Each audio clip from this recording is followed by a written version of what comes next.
Halo teman-teman, ketemu lagi bersama saya Rudi di channel YouTube-nya SME Group.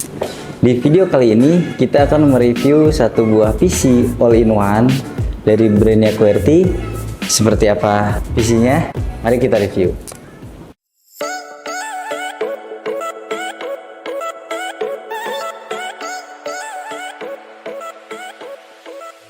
PC all-in-one yang lagi saya pakai ini untuk layarnya varian yang 24 inch ya teman-teman. Jadi PC all-in-one dari QWERTY itu ada dua varian. Yang pertama ukuran layar 24 inch dan yang kedua ukuran layarnya 22 inch. Nah teman-teman bisa pilih mana mau pakai yang 24 inch atau 22 inch. Nah terus untuk layarnya sendiri ini yang keren ya teman-teman. Kerennya lagi si layar QWERTY PC all-in-one ini itu ada yang bisa touchscreen. Jadi kalau teman-teman perlu layar yang touchscreen, ini dia bisa ya teman-teman. Tuh, oke nggak? Nah, jadi dia dilengkapi dengan layar touchscreen dan yang non touchscreen. Nah, untuk fisiknya teman-teman bisa lihat di sini untuk warnanya putih, belakangnya abu-abu ya, silver, warnanya silver. Warnanya sih oke ya, terus juga untuk tampilannya ini elegan ya teman-teman, jadi terlihat mewah. Nah terus bedanya apa sih PC all-in-one ini dengan PC desktop pada umumnya yang masih pakai monitor? Nah untuk PC all-in-one ini teman-teman bisa lihat di sini ringkas. Nah untuk desainnya itu kan satu elegan, yang kedua ringkas, modern dan mewah. Jadi teman-teman yang kalau misalkan punya space di rumah itu tidak terlalu luas ya untuk meja kerjanya, PC all-in-one ini bisa jadi pilihan ya teman-teman dibanding dengan PC desktop pada umumnya, karena dia tidak perlu space yang besar, hanya perlu seukuran monitornya aja, kemudian ditambah keyboard dan mouse, ini teman-teman udah bisa pakai. Itu yang pertama.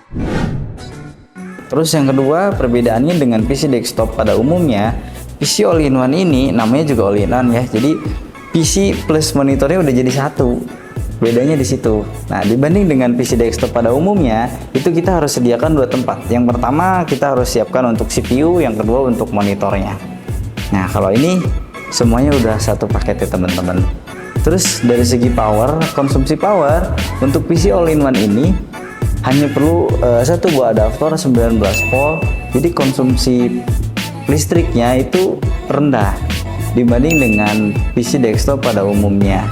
Nah untuk konsumsi powernya sendiri itu hanya butuh sekitar 100 watt ya teman-teman, dibanding kalau misalkan untuk CPU itu kita perlu power paling kecil itu 380 watt, sedangkan untuk PC all-in-one ini hanya perlu 19 volt. Oke teman-teman, tadi sekilas perbedaan antara PC all-in-one dengan PC desktop pada umumnya. Nah, selanjutnya kita akan cek untuk spesifikasinya teman-teman. Di sini yang saya pakai untuk PC all-in-one 24 inch touchscreen. Kita lihat spesifikasinya di sini menggunakan CPU Z. Nah, untuk prosesornya ini pakai Intel Core i7 7700. Nah, teman-teman bisa juga pakai varian lain di Intel Core i3 atau di Intel Core i5 ya. Kemudian untuk memorinya saya pakai di sini SODIMM DDR4 16GB. Nah, ada juga varian lain di 4GB atau di 8GB ya, teman-teman. Kemudian untuk storage-nya di sini pakai SSD ya. 1 tera, bisa juga pakai yang 256 atau yang 512GB gitu, tergantung kebutuhan teman-teman ya. Untuk PC all-in-one QWERTY ini teman-teman dilengkapi dengan 4 buah port USB 3 dan 2 buah port USB 2. Jadi totalnya ada 6 port USB ya teman-teman. Kemudian dia juga dilengkapi dengan 1 buah port LAN.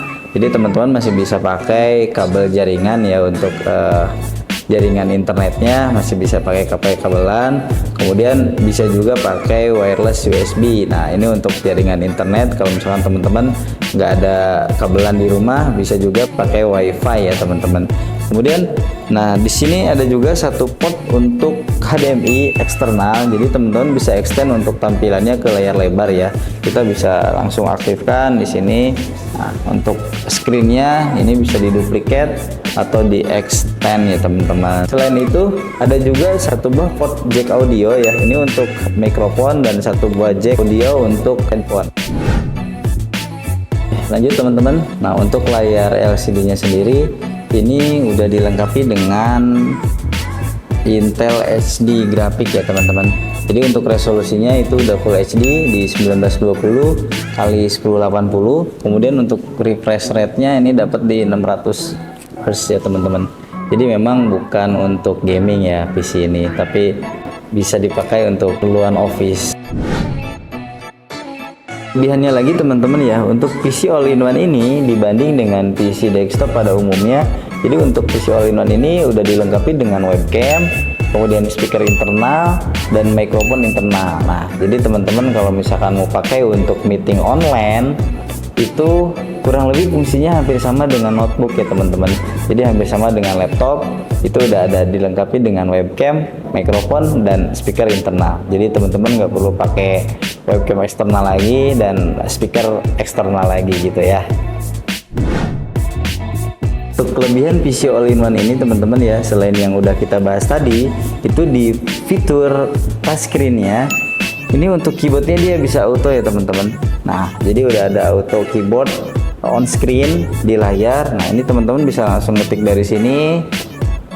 Nah, tanpa menggunakan keyboard eksternal lagi gitu. Buat teman-teman yang bergerak di bidang perbankan atau retail yang nggak perlu pakai keyboard eksternal, nah ini bisa langsung ngetik di sini ya teman-teman, langsung dari layar monitornya gitu.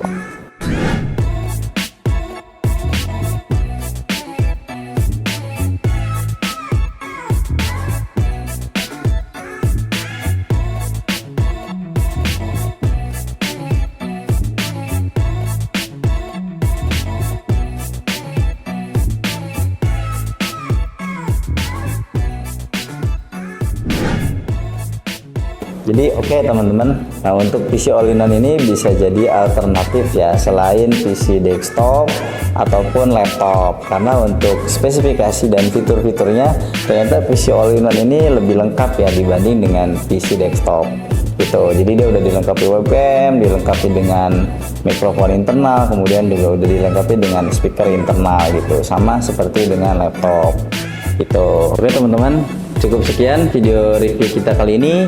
Jangan lupa tombol loncengnya dinyalakan, klik like, subscribe, dan share video ini, dan tunggu video review kita selanjutnya. Terima kasih teman-teman, see you.